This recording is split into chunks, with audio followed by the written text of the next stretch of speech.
Alert Level 1, itinaas sa Bulkang Bulusan dahil sa pagtaas ng seismic activity.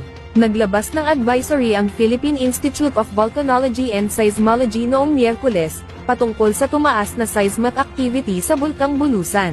Ayon sa PHIVOLCS, nakapagtala sila ng 101 volcano-tectonic earthquakes mula alas 4:50 ng umaga ng araw na iyon, na dulot ng pagputok ng mga bato sa ilalim ng bulkan sa 2.5 na kilometro mula sa hilagang bahagi ng bulusan. Bagamat ang degassing activity mula sa summit crater at mga aktibong vent ng bulkan ay nananatiling mahina hanggang katamtaman, at ang sulfur dioxide emissions ay nasa 75 tons kada araw, batay sa datos noong April 9, ang pagtaas ng earthquake activity ay maaaring magpahiwatig naman daw ng mga shallow hydrothermal processes na maaaring magdulot ng steam-driven o phreatic eruptions sa bunganga ng bulkan.